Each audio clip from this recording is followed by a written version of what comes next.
हज़रत अबू हुरैरा रदियल्लाहु ताला अन्हा फरमाते हैं कि नबी करीम सल्लल्लाहु अलैहि वसल्लम ने फरमाया, अल्लाह ताला जब किसी बंदे से मोहब्बत करते हैं तो जिब्राइल अलैहिस्सलाम को बुलाकर उनसे कहते हैं कि मैं फ़लाँ शख्स से मोहब्बत करता हूँ, तुम भी उससे मोहब्बत करो। चुनाचे जिब्राइल भी उससे मोहब्बत करने लगते हैं। फिर वो आसमान में ऐलान कर देते हैं कि अल्लाह ताला फ़लाँ शख्स से मोहब्बत करते हैं, तुम लोग भी उससे मोहब्बत करो। चुनाचे तमाम आसमान वाले उससे मोहब्बत करने लगते हैं। फिर उसकी मकबूलियत ज़मीन में पैदा कर दी जाती है। और जब अल्लाह ताला किसी बंदे से बुग़्ज़ रखते हैं तो जिब्राइल को बुलाकर कहते हैं कि मैं फ़लाँ शख्स से बुग़्ज़ रखता हूँ, तुम भी उससे बुग़्ज़ रखो। तो जिब्राइल भी उससे बुग़्ज़ रखने लगते हैं।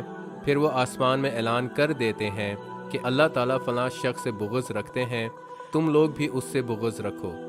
आपने फरमाया कि फिर वो आसमान वाले लोग उससे बुग़्ज़ रखने लगते हैं। फिर पूरी सरज़मीन में उसके लिए बुग़्ज़ फैला दिया जाता है।